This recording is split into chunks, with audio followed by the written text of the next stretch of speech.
बढ़िया था। कल कितनी समिति वो कितनी मैंने लिखा दी थी आपको स्रोत, 4 स्रोत लिखाए थे अपने ना। कौन कौन से लिखाया था? एक तो मैंने आपको लिखाया था ब्रिटेन, है ना। दूसरा क्या लिखाया था? अमेरिका। तीसरा कनाडा। चौथा आयरलैंड, है ना, आयरलैंड। पांचवा जो मैंने हेडिंग लिखाई थी आपको जर्मनी, अपने जर्मनी की चर्चा करेंगे आज। ब्रिटेन के अंदर कौन कौन सी चीज़ें आई थी? एक या 2 बार आपने पढ़ी होगी, देखी होगी घर पे जाके। एक तो पहला पॉइंट आपको याद रखना है, विधि का शासन, विधि का शासन। दूसरा अमेरिका, फिर कनाडा और आयरलैंड। इनसे 2-3 चीज़ें इंपॉर्टेंट है। अपने ये नहीं कहेंगे कि सारे याद करें, अच्छा 4-5 पॉइंट होते हैं, याद तो वैसे हो जाएंगे सारे ही ये, लेकिन इंपॉर्टेंट चीज़ें अगर करेंगे तो 3 ही निकलती है। अमेरिका से 2 चीज़ याद रखना है, तो मौलिक अधिकार, उपराष्ट्रपति का पद और न्यायपालिका, स्वतंत्र न्यायपालिका, ठीक है। कनाडा से जो पहले नंबर पर याद रखना वो रखना है आपने संघात्मक शासन व्यवस्था, एक। दूसरा राज्यपाल की नियुक्ति, और तीसरा राष्ट्रपति जो परामर्श मांगता है सर्वोच्च न्यायालय से, वो। कनाडा से इतनी चीज ध्यान रखनी है।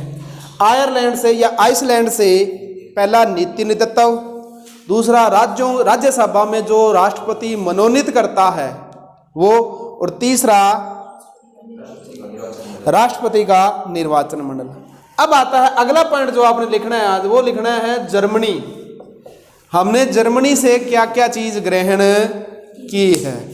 जर्मनी जो है ना, अगर यूरोपीय महाद्वीप की बात करें तो यूरोपीय महाद्वीप में जर्मनी मेरे को है ना भाई शासन व्यवस्था में सबसे मजबूत देश लगता है। जर्मनी मजबूत क्यों है? क्योंकि जर्मनी प्राचीन काल में फारस के नाम से प्रसिद्ध था, पर्सिया के नाम से प्रसिद्ध था।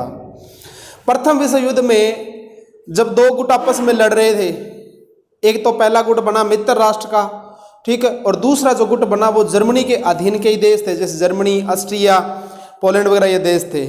ये देश जब आपस में लड़े तो सर्वाधिक जो नुकसान हुआ वो जर्मनी का हुआ था। और उस समय जर्मनी का एक संविधान चलता था, वाइमर संविधान, वाइमर, ठीक है, वाइमर संविधान। इस संविधान से ये संविधान, वाइमर संविधान 1919 तक चला था, बाद में ये 1919 में खत्म हो गया था।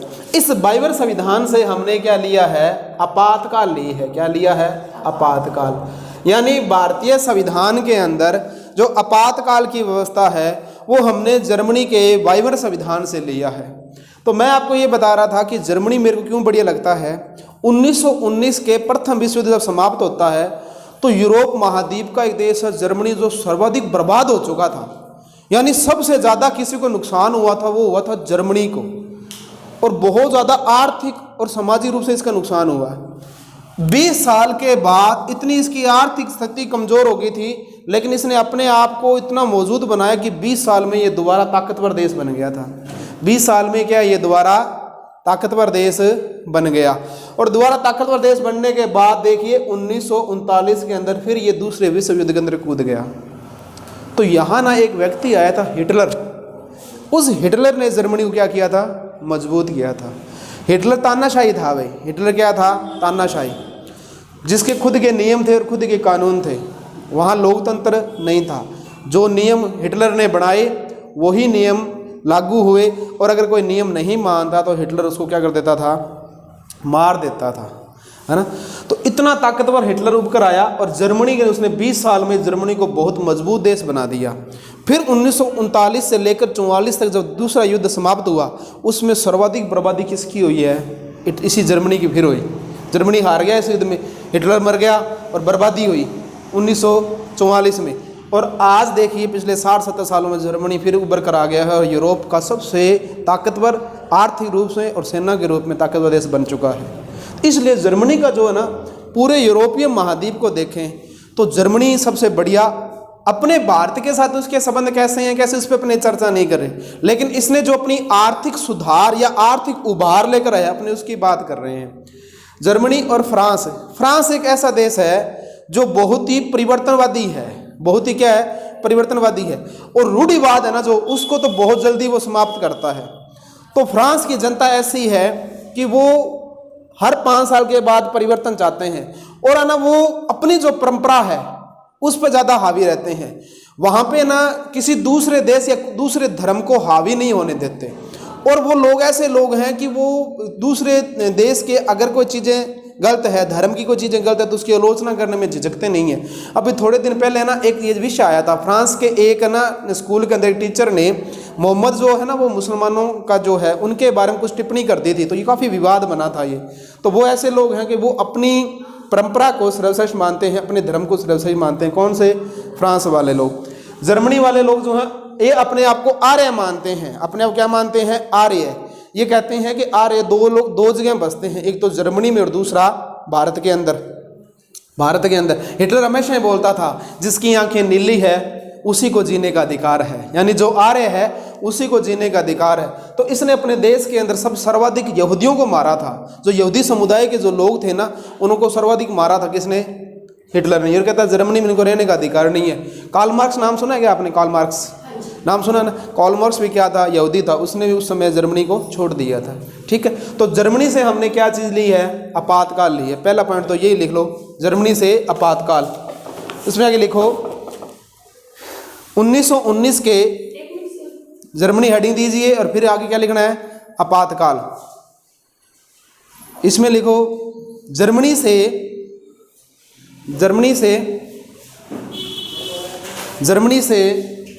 1919 के वाइमर संविधान से 1919 के वाइमर संविधान से आपातकाल की व्यवस्था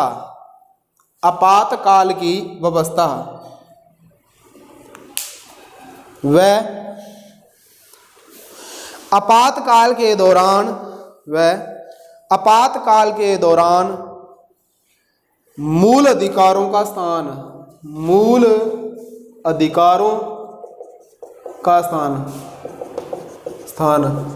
ठीक है, जब देश में आपातकाल लगा हुआ होगा तो मूल अधिकारों पर क्या प्रभाव पड़ेगा? ये व्यवस्था भी अपने कहाँ से ली है? जर्मनी से ली है।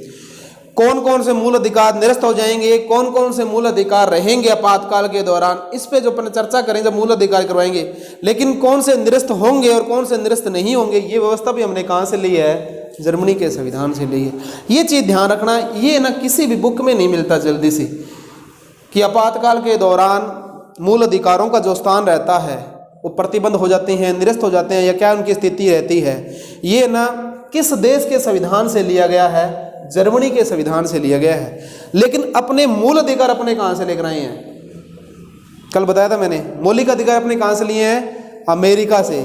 तो मौलिक अधिकार तो हमने लिए अमेरिका से, लेकिन आपातकाल के दौरान मूल अधिकार पर क्या प्रभाव पड़ता है, ये व्यवस्था हमने कहाँ से ली है? जर्मनी से। दोनों अलग है, ध्यान रखना। सीधा सा सिंपल सा प्रश्न आएगा, भारतीय संविधान में मौलिक अधिकार ग्रहण किए गए, तो आपको याद रखना है अमेरिका। लेकिन मौलिक अधिकारों में आपातकाल के दौरान क्या प्रभाव पड़ता है, ये व्यवस्था हमने कहाँ से ली है? जर्मनी से ली है। कहाँ से ली है? जर्मनी से। याद रखना है ये चीज।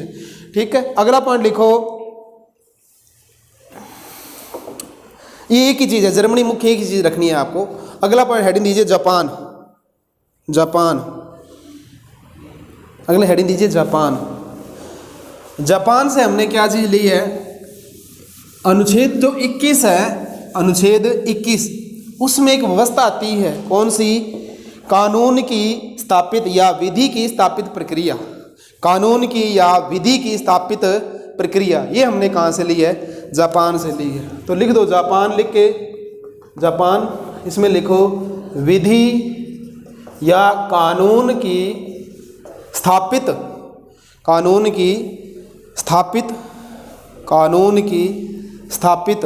प्रक्रिया। कानून की स्थापित प्रक्रिया। जापान के जो लोग हैं ना, वो लोग बहुत ही ईमानदार लोगों में से हैं, अपने देश के प्रति वफादार हैं। एक छोटी सी कहानी बताता हूँ मैं आपको।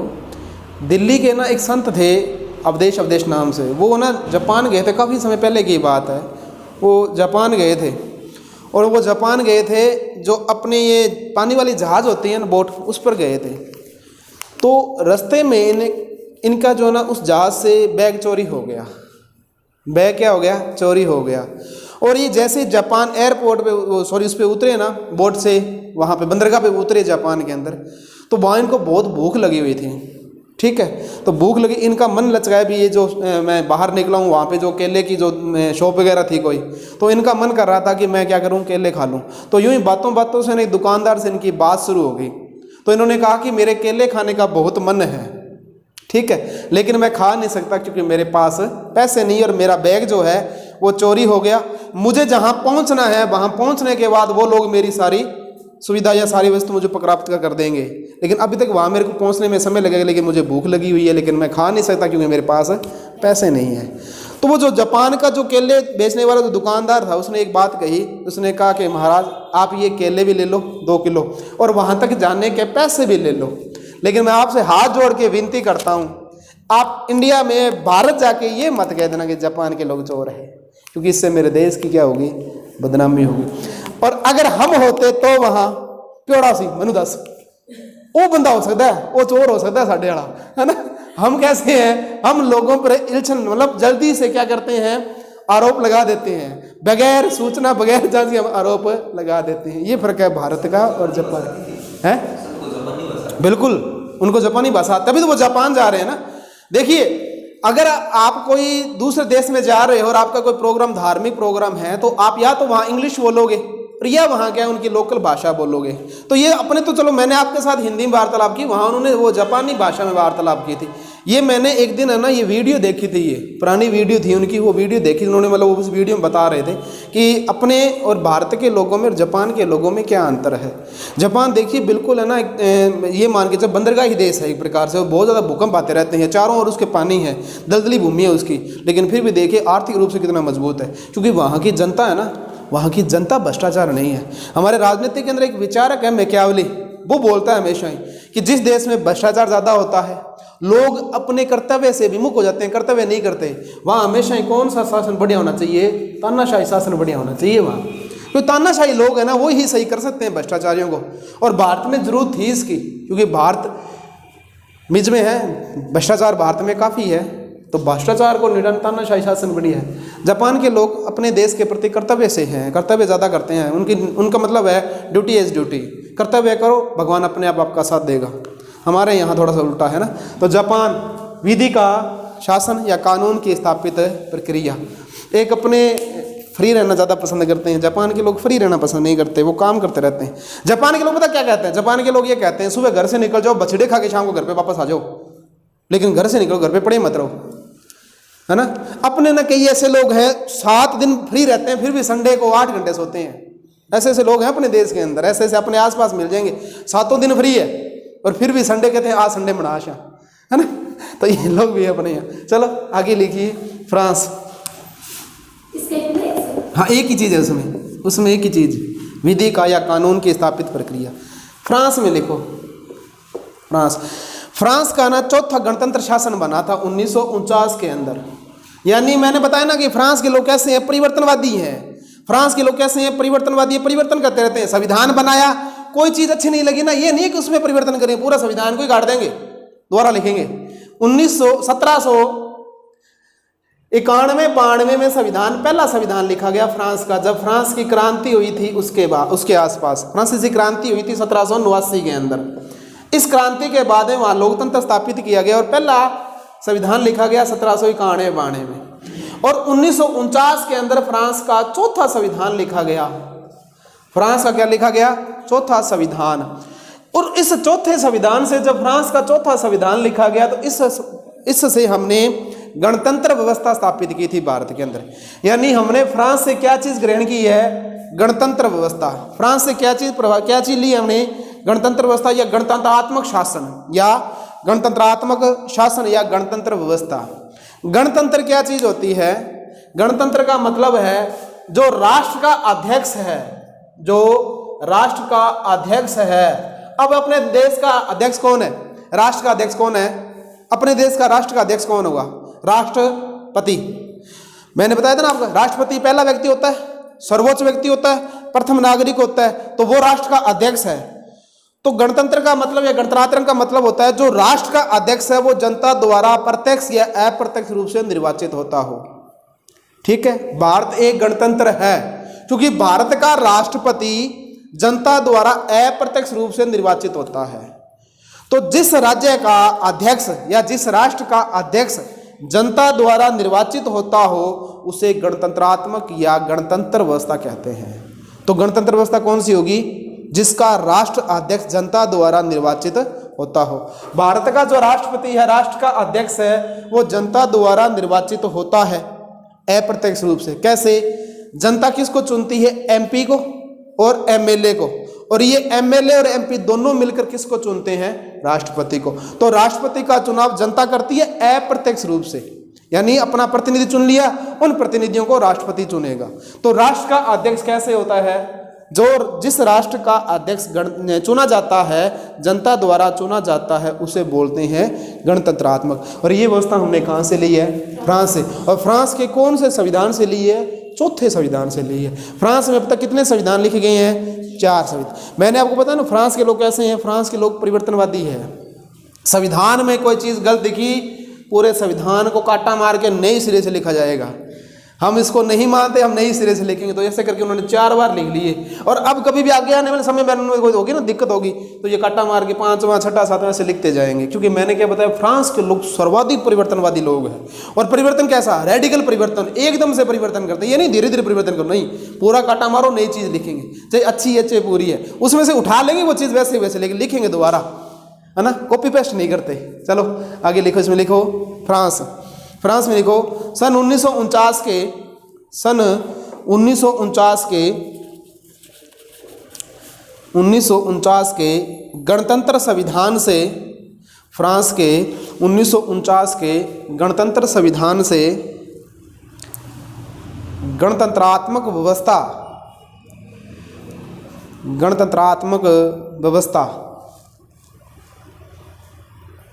या गणतंत्र शासन। अब प्रस्तावना पढ़ेंगे, जब हम पढ़ेंगे भारत को हम लोकतंत्र गणतंत्रात्मक शासन व्यवस्था बनाने के लिए।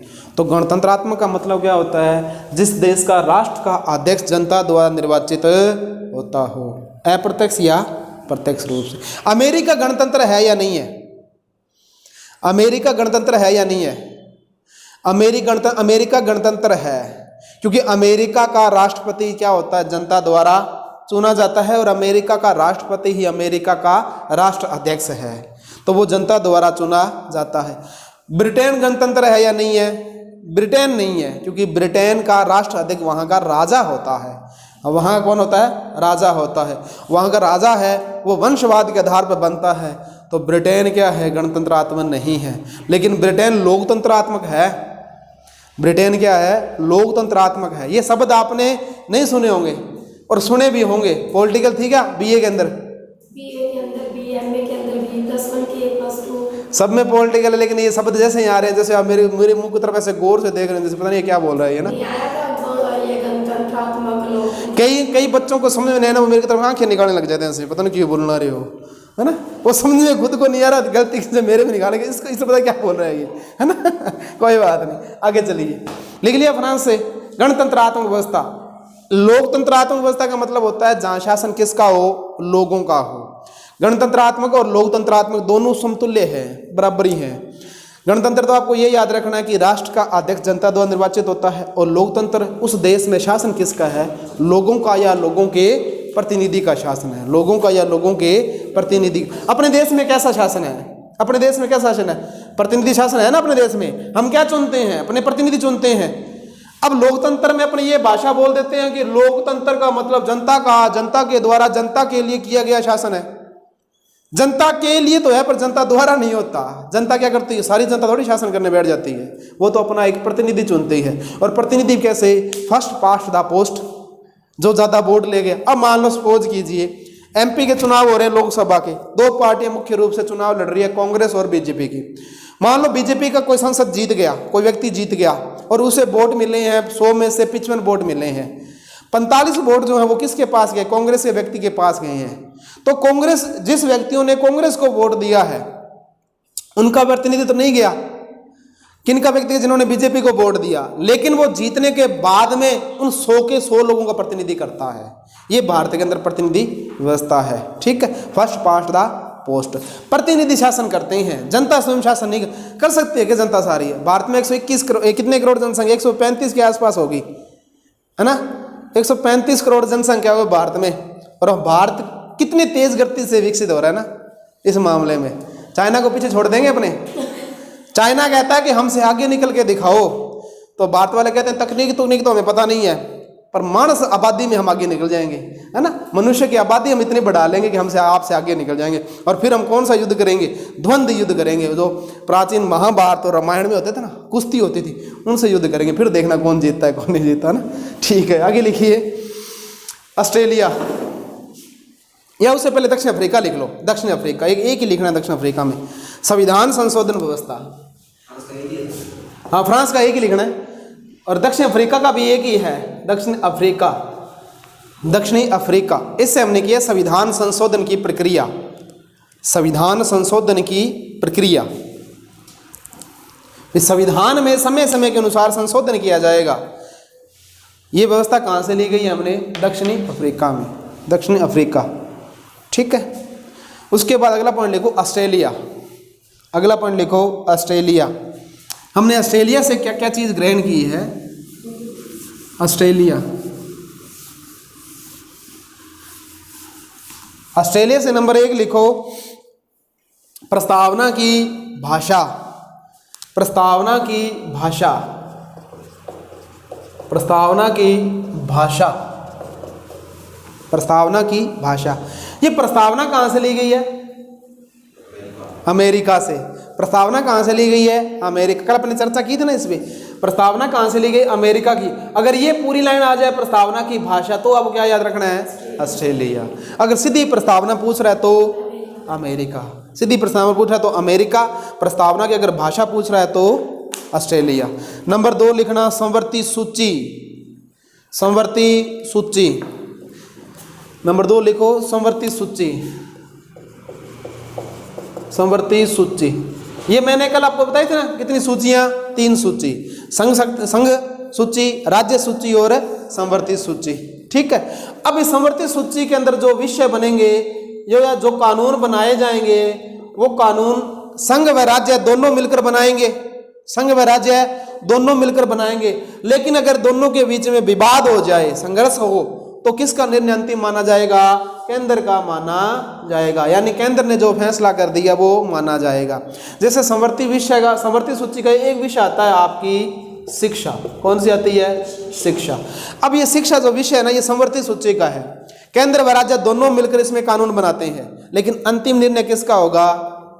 केंद्र का होगा। जैसे ना ये टेट की जो समस्या चली थी ना शिक्षक भर्ती के लिए, जैसे अपने रीट कहते हैं, अन्य स्टेट के अंदर उसको टेट बोलते हैं, पात्रता अध्यापक पात्रता परीक्षा।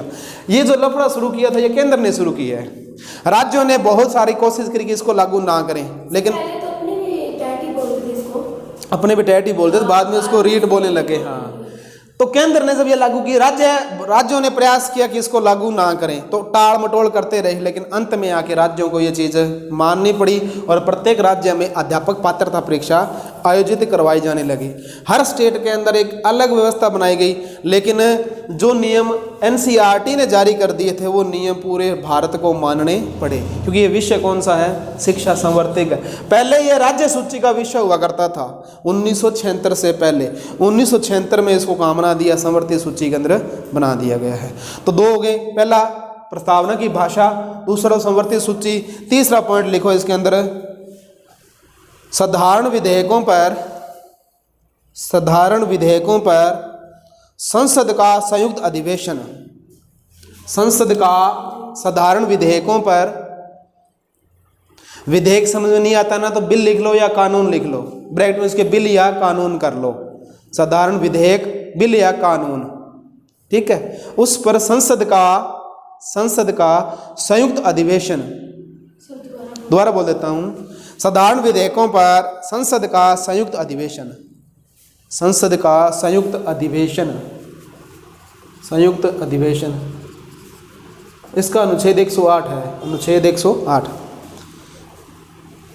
होता क्या है? जैसे मैंने आपको बताई, 2 संस्था है या 2 सदन है। कौन सी? एक तो है आपकी लोकसभा और दूसरी आपकी राज्यसभा। ये दो है, लोकसभा और राज्यसभा। जब कोई साधारण विधेयक आया, साधारण बिल आया, इससे पास होके आगे यहाँ चला गया और ये इसमें कोई अनुमति वगैरह नहीं दे रहा है, या इन दोनों के बीच में कोई मतभेद हो जाए, तो ये क्या, राष्ट्रपति क्या करेगा, इन दोनों का इकट्ठी बैठक बुला लेता है। दोनों क्या करता है, इकट्ठी बैठक बुला लेता है, और जो कानून बनाया जा रहा है, जो बिल लाया जाए, उस पर चर्चा करवाता है। अब जब ये दोनों इकट्ठे बैठ गए हैं, लोकसभा और राज्यसभा, तो ये ध्यान रखना, संयुक्त अधिवेशन की अध्यक्षता हमेशा ही लोकसभा का अध्यक्ष करता है। संयुक्त अधिवेशन की अध्यक्षता कौन करता है, लोकसभा का अध्यक्ष। अगर लोकसभा का अध्यक्ष अपने पद पर नहीं है तो लोकसभा का उपाध्यक्ष, तो लोकसभा का क्या है, उपाध्यक्ष। अगर ये भी अपने पद पर नहीं है तो कई बार क्या होता है, राज्यसभा का जो उपसभापति होता है, उपसभापति, उसको उसका क्या बना देते हैं, अध्यक्ष बना देते हैं। बैठक बुलाता कौन है, राष्ट्रपति, और अध्यक्षता कौन कर रहा है, लोकसभा का अध्यक्ष। और ये है क्या, साधारण विधेयक पर जब विधेयक पास नहीं हो रहा, मतभेद पैदा हो जाए, तो संयुक्त बैठक बुलाई जाती है। ये व्यवस्था हमने कहाँ से ली है, ऑस्ट्रेलिया से ली है। कहाँ से ली है, ऑस्ट्रेलिया से ली। लिख दो इसको, लिख लिया, नहीं लिखा, लिख तो दिया, साधारण विधेयक पर संयुक्त अधिवेशन, इतने लिखना एक बार। बाकी संयुक्त अधिवेशन विस्तार से कराऊंगा मैं आपको वहाँ, जब मैं आपको संसद करवाऊंगा। तो ये मैंने कल बोला था ना, ये चीज़ें आपकी सारी द्वारा विस्तार से आएगी। तो अगर यहीं से अपने इसमें प्रत्येक चीज़ पर चर्चा करने लगे तो वो चीज़ टॉपिक पूरे नहीं हो पाएंगे। फिर ये तो एक बार फंडामेंटल वैसे वैसे बता रहा हूँ कि आपको लिखनी है वैसे वैसे, और फिर अपने वहाँ इसको विस्तार से करेंगे। उसके बाद अगला पॉइंट लिखो, सोवियत संघ या रूस। किसी ने लिखना है? अगला पॉइंट, अगला देश आ गया ना, सोवियत संघ। हाँ जी, हाँ जी, सोवियत संघ। आज का रूस जो है ना, उसके अधीन 15 राष्ट्र आया करते थे। उसके अधीन कितने राष्ट्र आया करते थे, 15। सोवियत संघ या रूस।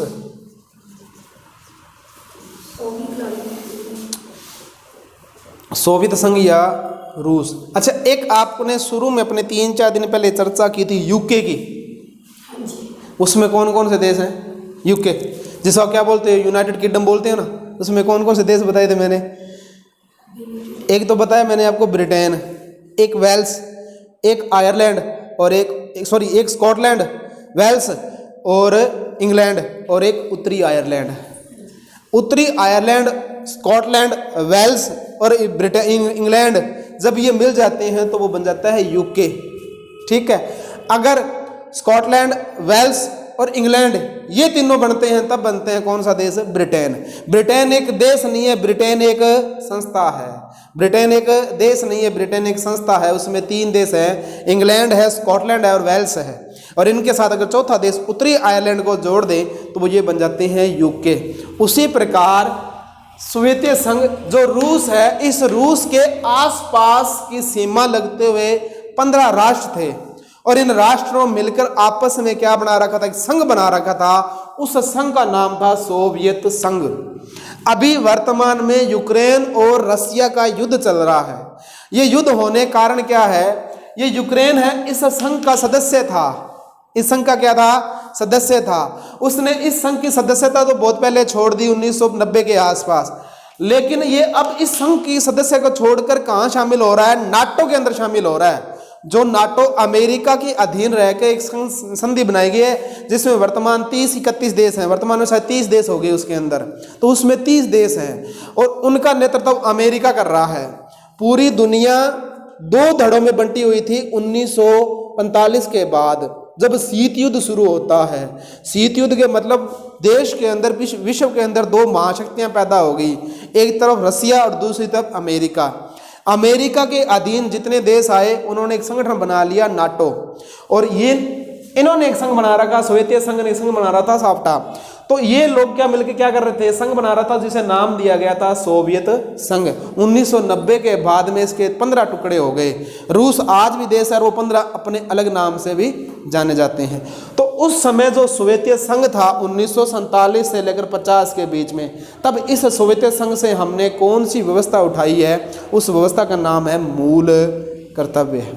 मूल कर्तव्य, ये मूल कर्तव्य हमने कब भारतीय संविधान में जोड़ा था, 1976 में जोड़ा था। 1976 में, यानी 1947-46 से लेकर 1950 के बीच में जब हमारा भारतीय संविधान लिखा गया, उस समय हमारे संविधान में मूल कर्तव्य नहीं थे। मूल कर्तव्य नहीं थे। ये मूल कर्तव्य 1973 के अंदर एक समिति बनी, सरदार स्वर्ण सिंह समिति। उस समिति की सिफारिश पर सोवियत संघ के संविधान का अध्ययन करके 1976 में 42वां संविधान संशोधन हुआ था, उसमें शामिल किए गए थे। तो सोवियत संघ से हमने क्या लिया है? मूल कर्तव्य लिए हैं। इन मूल कर्तव्यों की आगे खूब सारी चर्चा होगी। 11 मूल कर्तव्य हैं, प्रत्येक मूल कर्तव्य आपको याद करना होगा, रटना होगा, ठीक है। तो ये 11 मूल कर्तव्य आगे जब आएंगे तब इस पर अपने चर्चा करेंगे। एक बार आप इतना लिख लो, सोवियत संघ से क्या लिया गया है? मूल कर्तव्य, मूल कर्तव्य। इसके ब्रैकेट में लिख देना मूल कर्तव्य संविधान में, मूल कर्तव्य संविधान में 1976 के 42वें संविधान संशोधन में जोड़े गए। 1976 के 42वें संविधान संशोधन, 42वें संविधान संशोधन में जोड़े गए। 1942 के संविधान संशोधन में जोड़े गए, हाँ जी, सॉरी 1976 के 42वें संविधान, ऐसे लिखना 1976 के 42वें संविधान संशोधन, ऐसे लिखा ना, ऐसे लिखना। अब तक कितने संविधान संशोधन हो चुके हैं? 105 हो चुके हैं। तो भारतीय संविधान को जीवित संविधान कहता है। क्या कहते हैं? भारतीय संविधान क्या है? जीवित संविधान है। क्योंकि भारतीय संविधान जीवित संविधान ये इसलिए कि समय समय उसमें क्या है? संशोधन के द्वारा परिवर्तन हो रहे हैं। अभी तक से 105 संविधान संशोधन हो गए हैं। कितने हो गए हैं? 105। ये 105 संविधान संशोधन 21 और 22 के अंदर हुआ। 2021-22 के अंदर हुआ क्या था? ओबीसी जो जातियां हैं ना, उन जातियों की छंटनी करनी, और कौन सी जाति ओबीसी में रहेगी या नहीं रहेगी उससे संबंधित है ये। यानी अन्य पिछड़ा वर्ग जो है, ओबीसी की जो जातियां हैं उससे संबंधित 105वां संविधान संशोधन 2021-22 के अंदर चर्चा में आया। अब तक भारतीय संविधान में 105 संविधान संशोधन हुए हैं। इसका मतलब भारतीय संविधान कैसा संविधान है? जीवित संविधान है।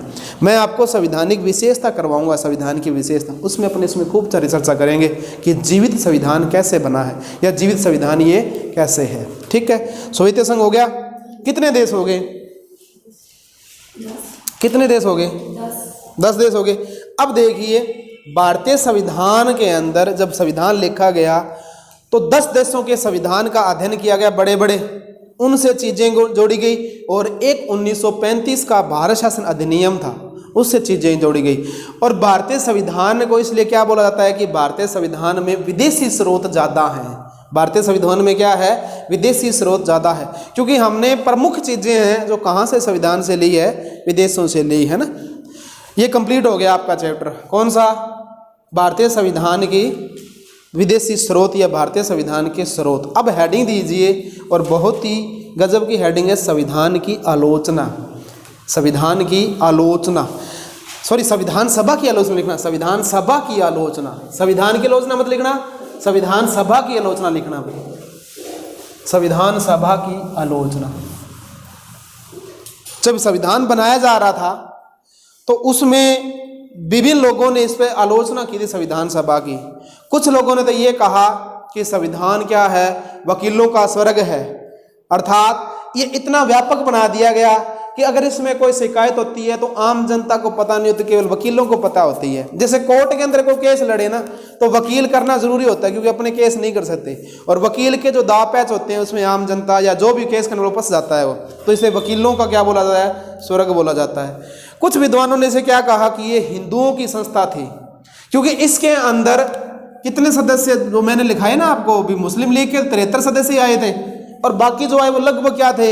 हिंदू थे। तो कुछ विद्वानों ने इसको क्या बोल दिया कि ये तो हिंदुओं की संस्था है। क्या थी? ये तो हिंदुओं की संस्था है। कुछ विद्वानों ने ये कहा कि ये तो कांग्रेस है, ये तो क्या है? कांग्रेस है। और एक विद्वान ने तो यहाँ तक कह दिया कि संविधान सभा ही कांग्रेस है और कांग्रेस ही संविधान सभा है। बाद में अपने दलीय प्रणाली करेंगे तब एक पॉलिटिकल का व्यक्ति आता है, उसने इंदिरा गांधी के लिए बारा बोला था, वरुण नाम का नाम आएगा, व्यक्ति आएगा, उसने कहा था कि इंदिरा ही इंडिया और इंडिया ही इंदिरा है, ठीक है। तो उसी प्रकार एक व्यक्ति ने क्या कहा था कि संविधान सभा ही कांग्रेस है और कांग्रेस ही क्या है? संविधान सभा है। तो ये इसकी कुछ आलोचना है। तो अपने हेडिंग दीजिए संविधान सभा की आलोचना, और पहला नाम लिखिए, पहला नाम लिखिए Granville Austin. Granville Austin. Granville Austin, Granville Austin,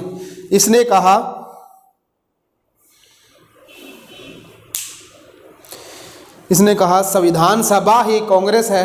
इसके आगे हाँ, इसमें लिखना है संविधान सभा ही कांग्रेस है, संविधान सभा ही कांग्रेस है, संविधान सभा ही कांग्रेस है,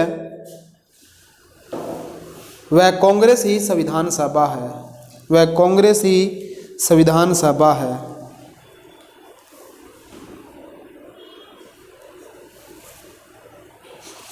ठीक है, दूसरा लिखो, दूसरा पॉइंट लिखना आइबरजेनिक्स, आइबरजेनिस।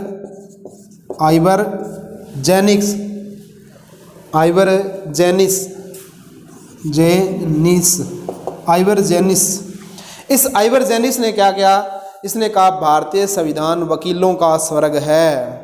आइबरजेनिक्स ने क्या कहा था कि भारतीय संविधान क्या है? वकीलों का स्वर्ग है। लिख लो, भारतीय संविधान वकीलों का स्वर्ग है।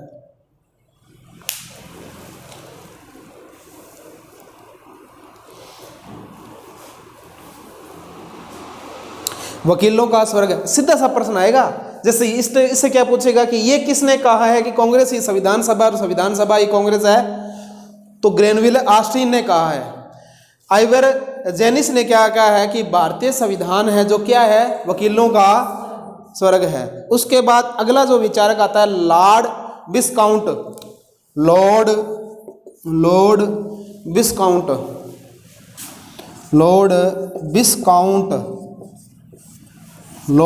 विस्काउंट। ये विस्काउंट कहता है कि संविधान सभा हिंदुओं की सभा है, संविधान सभा हिंदुओं की सभा है। हाँ जी, हाँ जी, लॉर्ड विस्काउंट संविधान सभा हिंदुओं की सभा है या हिंदुओं का निकाय है। संविधान सभा हिंदुओं की सभा है या हिंदुओं का निकाय है। ये किसने कहा है? लॉर्ड विस्काउंट ने। 3 नाम लिखा दिए मैंने।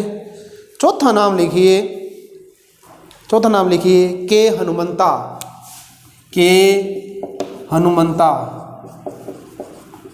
हनुमंता। इसने बड़ी बढ़िया बात कही थी। इसने क्या कहा? इसने संविधान सभा के बारे में ये कहा कि हमने ये सोचा कि हम वीणा व सितार की आवाज़ सुनेंगे, हम वीणा व सितार की आवाज़ सुनेंगे, परंतु यहाँ तो अंग्रेजी बैंड बाजे बज रहे हैं। परंतु यहाँ क्या बज रहे हैं? अंग्रेजी बैंड बाजे बज रहे हैं। अर्थात हमने ये सोचा कि संविधान सभा में जितने सदस्य आएंगे वे अपनी मातृभाषा व हिंदी को महत्व देंगे और हिंदी में बोलचाल करेंगे, हिंदी में वार्तालाप करेंगे और हिंदी में ही संविधान लिखा जाएगा। या भारत की जो भाषाएं हैं, क्षेत्रीय भाषाएं जो है, उनमें चर्चा की जाएगी। लेकिन संविधान सभा के 90% लोग जो थे वो क्या बोलते थे? इंग्लिश बोलते थे। क्या बोलते थे? इंग्लिश। उसने क्या कहा कि हमने सोचा वीणा और सितार यानी हमारी जो भाषाएं आएंगी वो भाषा इतनी मधुर है कि उसमें वीणा बजाई जाती है, वीणा बजती है, वीणा उसकी आवाज़ आती है, उसका जो आएगा स्वर आएगा, या सितार जो होता है ना उसका स्वर सुनने को मिलेगा। ऐसा नहीं मिला, लेकिन यहाँ क्या बज रहे हैं? अंग्रेजी बैंड बाजे बज रहे हैं। अधिकांश जनता को पता ही नहीं चलता है ना, अधिकांश जनता को पता ही नहीं चलता। 1947 से 1950 के बीच में भारत की जो साहित्यिक साक्षरता थी पता 7% पता 11% ऐसे थी उस समय भारत की। पूरा आंकड़ा मुझे नहीं पता, आई थिंक मतलब अंदाजा लगा रहा हूँ 7 या 11% थी और 90% अंग्रेजी बोल रहे हैं। तो भारतीयों जो बैठे, मान लो भारतीयों को तो नहीं पता चल रहा, आम जनता तो क्या पता चल रहा है क्या हो रहा है क्या नहीं हो रहा। अभी भी भारत के कितने % लोगों को अंग्रेजी आती है? भारत के कितने % लोगों को अंग्रेजी आती है? नहीं है, 40% है। 30 से 40% भारतीयों को अंग्रेजी आती है, बाकियों को नहीं आती। अच्छा एक मिनट, अपने आसपास अंग्रेजी मीडियम स्कूल बहुत है ना, अपने पढ़े लिखे हैं ना, यहाँ बैठे अपने कितने जने बैठे हैं ना, अपने में आती है क्या? नहीं आती। अरे पढ़ाया आपने इंग्लिश मीडियम में या पढ़ाया होगा, इंग्लिश बोलने आती है क्या? नहीं आती। और आज अपने अंग्रेजी मीडियम स्कूल, यहाँ के इंग्लिश मीडियम स्कूल जो है उन सबको पता है कि वहाँ बच्चों को कैसे पढ़ाया जाता है। लैंग्वेज उनकी क्या होती है? टर्न हिंदी होती है। ठीक है, शब्द जरूर उनको अंग्रेजी बता दी ये, लेकिन टर्न इसमें अंग्रेजी आती है है ना, हिंदी आती है, तो इतनी मजबूत अंग्रेजी है क्या? नहीं है। तो भारत के 40% लोगों को हो सकता है और फायदा 40% भी नहीं है, उनसे कम ही है जिनको अंग्रेजी आती है। बाकियों को या तो अपनी क्षेत्रीय भाषा आती है या हिंदी बोलते हैं। आज भी जब हमारी साक्षरता दर, भारत की साक्षरता दर कितनी प्रतिशत होगी? 73% होगी। अब पहले 7 या 11% से अब 73% होगी। इस 73% के बाद भी भारत के 30 या 35 या 40% लोगों को अंग्रेजी आती है, और वो भी मेरे को लगता है भी 40%, मुझे नहीं लगता कि 40% बोल लेते हैं भारत की जनता क्या। हाँ, दक्षिण भारत के कुछ लोग जरूर है, या जो विदेशों में गए वो लोग हैं। भारत के अंदर रहने वाले, अपने राजस्थान का उदाहरण ले लेते हैं। राजस्थान की वर्तमान में जो आबादी करीबन 7 करोड़ से ऊपर गई है, तो मुख्य 2011 के अनुसार 6 करोड़ आबादी है। इस 6 करोड़ में कितना लगता है आपको भारतीय राजस्थान के लोग अंग्रेजी बोलते हैं? कितने लगते हैं आपको? 2 या 3% ही होंगे जो अंग्रेजी बोलते हैं। इस जमाने में तो 1950 में किसको अंग्रेजी आती थी? तो बैंड बाजा बज रहा है कि नहीं बज रहा है अंग्रेजी? वो सही कह रहा है बेचारा, कौन है? हनुमंता सही कह रहा है ये कि यहाँ क्या बज रहा है? बैंड बाजा। और ऐसा बैंड बाजा बज रहा है जिसको समझ किसी को नहीं आती, धुन पर नाच रहे हैं सारे, है ना। जैसे अपने शादियों में शराब पी लेने के बाद कौन सा गाना चला दो चाहिए, है ना, वो नाच ही लेंगे ना। कई लोग तो ऐसे होते हैं, कहते हैं कि जनरेटर पे नाच लेते हैं, कई तो जनरेटर चल रहा है उसमें भी नाच लेते हैं, क्योंकि उन्होंने जरूर चढ़ गया। वो सोमरस पिया होता है, इंद्र देवता के द्वारा बनाया गया सोमरस, वो पिया होता है ना, और फिर वो क्या है, जनरेटर भी नाच दे। तो ये हनुमंता बिल्कुल सही कह के गए हैं। तो लिख लो, इसके अंदर लिख लो, लिखो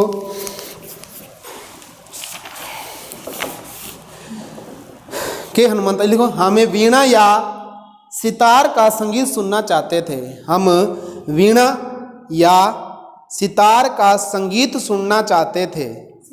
सितार का संगीत सुनना चाहते थे, लेकिन वहां तो अंग्रेजी बैंड बाजा बज रहा है। लेकिन वहां तो अंग्रेजी बैंड बाजा बज रहा है। अंग्रेजी बैंड बाजा बज रहा है। यह वैसा संविधान नहीं है, यह वैसा संविधान सभा नहीं है, इसलिए यह वैसी संविधान सभा नहीं है, यह वैसी संविधान सभा नहीं है जैसी महात्मा गांधी ने चाही थी, जैसी महात्मा गांधी ने चाही थी। ये बात किसने बोली है? के हनुमंता ने बोली है। क्या? कि संविधान सभा में हम चाहते थे वीणा या सितार का संगीत सुनाई दे, परंतु यहाँ अंग्रेजी बैंड बाजे बज रहे हैं। यह वैसी संविधान सभा नहीं है जैसे महात्मा गांधी ने चाही थी। तो ये किसने कहा है? कि हनुमंता ने कहा था। अब आते हैं अंबेडकर जी। अंबेडकर जी ने यह कहा कि आने वाले समय में संविधान व्यापक है, संविधान सर्वश्रेष्ठ रहेगा, संविधान अच्छा रहेगा, लेकिन इसको प्रयोग करने वाले व्यक्ति गलत हो सकते हैं। ठीक है, इसको आधार में लाने वाले, इसका प्रयोग करने वाले व्यक्ति गलत हो सकते हैं, परंतु संविधान कभी भी गलत नहीं होगा। ये किसने कहा है? अंबेडकर जी ने कहा था। तो लिख लो, डॉक्टर B.R. अंबेडकर के अनुसार, अगला पॉइंट लिखना है, डॉक्टर B.R. अंबेडकर के अनुसार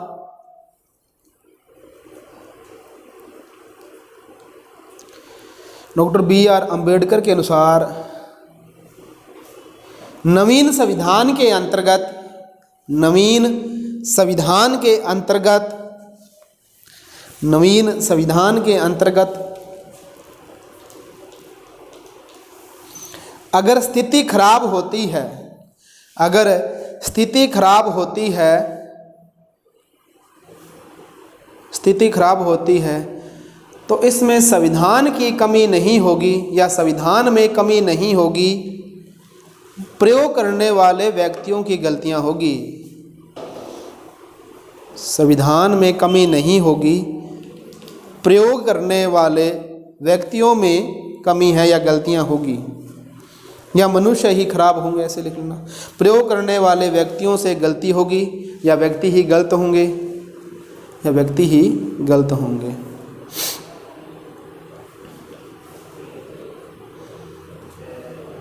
डॉक्टर भीमराव अंबेडकर जी बहुत ही समर्थ बुद्धिशाली व्यक्ति थे। जब ये बचपन में पढ़ा करते थे तो इनके साथ जाति के आधार पर काफ़ी भेदभाव हुआ था। तो बहुत सारा भेदभाव हुआ, लेकिन इनके अंदर लगन थी पढ़ने की, और ये बहुत बुद्धिशाली व्यक्ति थे, बहुत बुद्धि थी इनकी। परमात्मा ने, ईश्वर ने इनको बुद्धि के रूप में वरदान दे रखा था। तो जब ये स्कूल में पढ़ने जाते तो उनके साथ जाति का तरफ भेदभाव हुआ, परंतु समय अनुसार कहते हैं कि जिसमें कुछ करने की क्षमता होती है, भगवान ईश्वर समय के अनुसार परिस्थिति उसकी मदद जरूर कर देता है। तो अंबेडकर जी की भी मदद हुई। वो गायकवाड़ को जो राजा थे उनको इनकी प्रतिभा पता चल गई कि इस व्यक्ति में प्रतिभा है, तो उन्होंने इनको छात्रवृत्ति दी और विदेश पढ़ने के लिए भेज दिया गया। क्योंकि ये मदद करना, ये सहयोग करना, ये ईश्वर की देन होती है। अपने कहते हैं ईश्वर नहीं है, तो ईश्वर की देन होती है कि किसी इंसान को ऊपर उठाना है तो उसकी मदद की जाती है। तो उन्होंने गायकवाड़ के जो राजा थे उन्होंने कोई जातीय आधार पर मदद नहीं की, इनकी प्रतिभा उन्होंने देखी कि हाँ भाई ये बच्चा देश के लिए कुछ कर सकता है, तो उन्होंने उनको छात्रवृत्ति दी और पढ़ने के लिए ब्रिटेन भेज दिया। और देखो आपके सामने है, जब ब्रिटेन से पढ़ कर आए हैं तो इतने प्रबुद्धशाली लोग हो गए कि उन्होंने बहुत बढ़िया संविधान लिखा, बहुत बढ़िया संविधान लिखा। अब लास्ट लाइन लिख के छोड़ दो, फिर अपने संविधान की विशेषता करेंगे। लिखो, डॉक्टर अंबेडकर के अनुसार, अगला लाइन मिलो, डॉक्टर अंबेडकर के अनुसार संविधान निर्माण में जितना मेरा योगदान है, डॉक्टर अंबेडकर के अनुसार संविधान निर्माण में जितना मेरा योगदान है उतना ही योगदान B.N. राव का भी है, B.N. राव का भी है, B.N. राव का भी है। डॉक्टर अंबेडकर जी हमेशा ही कहते थे, मैंने अपने चर्चा की थी इस विषय पर, कि डॉक्टर अंबेडकर जी हमेशा ही कहते थे कि हमने संविधान जो लिखा है वो B.N. राव की सहयोग के बगैर नहीं लिखा जा सकता था। तो B.N. राव ही उतने ही सहयोग करता है जितना मैं हूँ।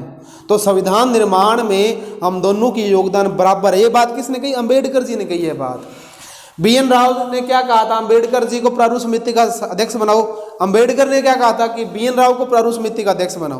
तो दोनों एक दूसरे की योग्यता को जानते थे, लेकिन बाद में अंबेडकर जी को बनाया गया और समय समय पर B.N. राव सलाह देते गए। और मैंने आपको पहले भी लिखा दिया ना कि B.N. राव संवैधानिक सलाहकार थे। इसलिए जब संविधान निर्माण हुआ तो B.N. राव और अंबेडकर दोनों एक दूसरे का सहयोग कर रहे थे। और अंबेडकर जी को जब संविधान का जननी कहा जाता है, और इस जननी शब्द का जब उनके लिए प्रयोग किया गया था संविधान सभा के अंदर या संसद के अंदर, तब अंबेडकर जी ने ये बात बोली कि आप लोग ज़रूर मुझे संविधान की जननी या संविधान के जन्मदाता कह सकते हो, लेकिन संविधान निर्माण में जितना मेरा योगदान है उतना योगदान किसका भी है? B.N. राव का भी है, B.N. राव का भी है। हेडिंग लिख के छोड़ दो, भारतीय संविधान की विशेषता, भारतीय संविधान की विशेषता, इस पे अपने कल चर्चा करेंगे। भारतीय संविधान की विशेषता, भारतीय संविधान की विशेषता, इस पे अपना चर्चा कल करेंगे। जितना आपको करवाया जा रहा है साथ साथ आप पढ़ते रहो। कोई चीज़ नहीं समझ में आती तो आपको फिर बता दी जाएगी, ठीक है? जितना करवाया उतना आप साथ साथ पढ़ते रहो भाई।